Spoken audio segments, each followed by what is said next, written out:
Hello everyone, myself doctor Pragya Srivastava, counsellor, reiki grand master, Lama Fera master. Friend, जब हम लोग बहुत परेशान होते हैं, जब हमारे कोई काम नहीं बनते, हमारा बिजनेस लॉस में जाता है या हमारे घर में परेशानियां रहती हैं, हमारे घर में बीमारी रहती है, हम जब बहुत ज़्यादा परेशान हो जाते हैं तो हमारा ध्यान किधर जाता है कि हो सकता है हमारे कोई ग्रह तो ऐसे नहीं जो परेशान कर रहे हैं। हमारा शनि राहु केतु की तरफ सीधा हमारा ध्यान जाता है या हमारे और स्टार्स जो हमें परेशान कर रहे हैं। कहीं ऐसा तो नहीं है कि हम जनपत्री दिखाएं, कुछ ग्रह हमारे परेशान कर रहे हैं तो उनको हम सही करें। देखिए, ऐसी परेशानी आए ही ना कि हमें कोई ग्रह परेशान करे या किसी स्टार्स की नीच ग्रह होने के कारण या किसी की दशा होने के कारण उनको परेशानी है। हमें कुछ ऐसे उपाय अपने नियम, अपने रोजाना के रूटीन कार्य में लेके आने चाहिए जिससे कि हमें इन ग्रहों की परेशानियां हो ही ना। देखिए, सबसे पहला काम तो हमें करना है कि हमारे जितने भी हेल्पर्स हैं उनको हमें खुश रखना है। हेल्पर से मतलब होता है कि हमारे ड्राइवर, हमारे घर में काम करने वाली मेड, हमारा कार साफ करने वाला, सड़क पर झाड़ू लगाने वाला, या किसी भी तरह से जिसके कारण हमारा दिन नहीं गुजर सकता, हमारे ऑफिस में काम करने वाला सर्वेंट, झाड़ू पोछा करने वाला, या हमारे वो हेल्पर्स जिनके कारण हमारा बिजनेस चल पा रहा है, हमको हेल्प करते हैं बिजनेस में। इन सबको हमें खुश रखना है। खुश रखने का तरीका ये नहीं है कि हम उनको मिठाई दे रहे हैं, उनको बहुत अच्छी अच्छी मीठी मीठी बातें कर रहे हैं, ऐसा नहीं है। हमें उन्हें खुश कैसे रखना है कि हमें उन्हें कभी भी अपशब्द नहीं बोलने, चाहे वो अगर गलत काम भी कर रहे हैं तो हमें उनको कायदे से समझाना है। ये गलती सबसे होती है, ऐसा नहीं कि हमसे गलती नहीं हो रही है, लेकिन हमें समझाने का तरीका हमारा ऐसा होना चाहिए कि हम किसी को अपशब्द ना बोले। अगर हम लड़ाइयाँ करते हैं, क्योंकि देखिए इन लोगों की अगर हमें बददुआ लगती है, इन लोगों की अगर नेगेटिविटी हमारी तरफ आती है तो हम लोग नहीं खड़े हो सकते हैं। क्योंकि आप देखिए लाइफ में हम इनके बगैर नहीं चल पा रहे हैं। अगर आज हमारा कार साफ करने वाला नहीं है, जैसे हम ऑफिस के लिए बाहर निकले सीधे से क्या, ओह कार इतनी गंदी, कैसे ऑफिस जाऊँ। अगर हमारी मेड काम करने नहीं आई तो वो आज दिन भर मैं काम कैसे करूँगी, कैसे काम होगा, मेड ही नहीं आई है। मेरे ऑफिस में अगर नौकर एब्सेंट है, नहीं आ पा रहा, तो आज कैसे होगा, कौन झाड़ू पोछा करेगा, कैसे कौन डस्टिंग वगैरह करेगा। अगर काम करने वाला हेल्पर नहीं आया है बिजनेस में, तो मैं आज अकेला कैसे अपनी दुकान को संभालूंगा, कैसे बिजनेस को संभालूंगा। देखिए, अगर ये लोग नहीं है तो हमारे साथ हम दिन अपना नहीं निकाल सकते हैं, अपना काम नहीं कर सकते हैं। तो इसलिए हमें इन हेल्पर्स को बहुत खुश रखना है। अगर हम उनसे थोड़ा सा भी काम करवाते हैं, अगर हम एक्स्ट्रा काम करवाते हैं, तनख्वाह तो हमें देनी ही देनी है। ऐसा नहीं है कि आप उनको बैठे बैठे तनख्वाह दो, उनसे आप काम पूरा लो। जिस काम के लिए आपने उनको रखा है उनको काम उनका पूरा लो, उनका कर्मास को मत ब्लॉक करो। काम पूरा लो और उनको पैसा पूरा दो। पैसे में कटौती नहीं करनी है, एनर्जी एक्सचेंज में कटौती नहीं करनी है। कई बार कैसा होता है कि हम काम करवा लेते हैं और पैसा नहीं देते। जैसे आज हमने हमारे का झाड़ू लगाने वाली आई, हमने उससे बोला कि आज तो ना बाहर का भी काम कर दे, जो कि उसके काम में नहीं है। हमने उससे बाहर का भी काम करा लिया, कुछ एक्स्ट्रा काम करा लिया, पर हमने उसको एक्स्ट्रा पेमेंट नहीं किया।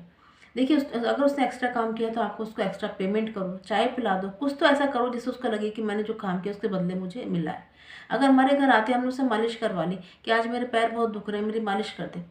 हमने मालिश करा दी, लेकिन हमने उसको एक्स्ट्रा पेमेंट नहीं दिया। उसने हमें एक्स्ट्रा टाइम दिया, एक्स्ट्रा एनर्जी दी, हमने उसको पेमेंट नहीं दिया। वो तो इस आस में थी कि भाई मैंने मालिश करी, 50 रुपये 100 रुपये मुझे मिलेंगे, लेकिन हमने उसको नहीं दिया। चलो एक बार नहीं दिया, 2-3 बार अगर हम नहीं देंगे तो उसके अंदर नेगेटिविटी हमारे प्रति आ जाएगी कि देखो काम तो करा लेती है लेकिन पैसे नहीं देती है।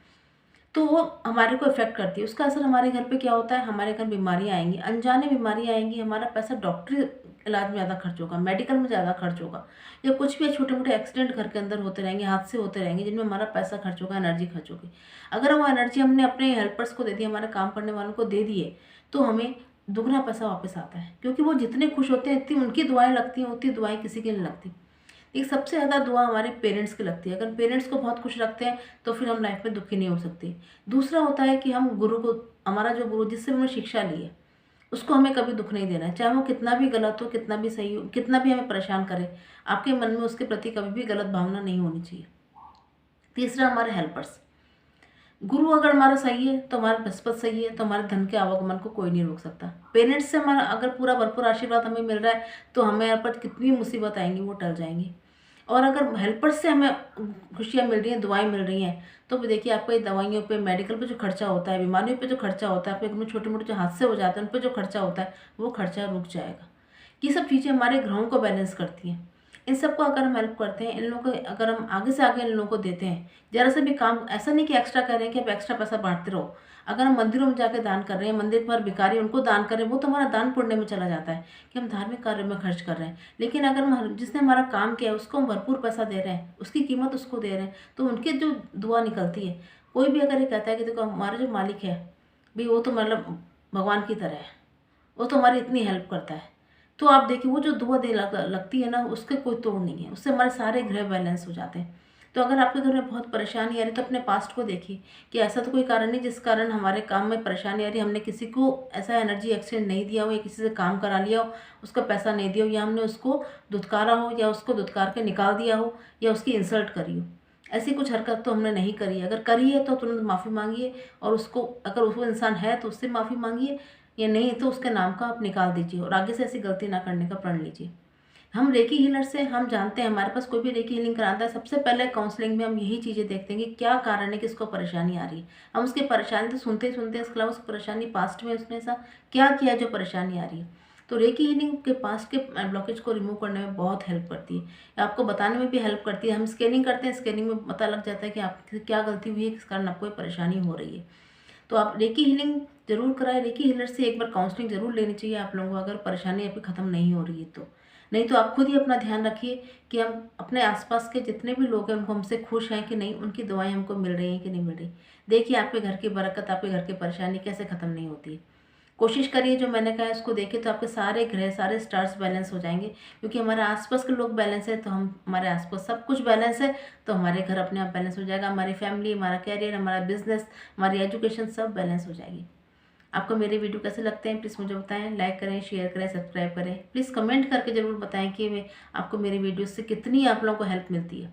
Thank you, bye bye.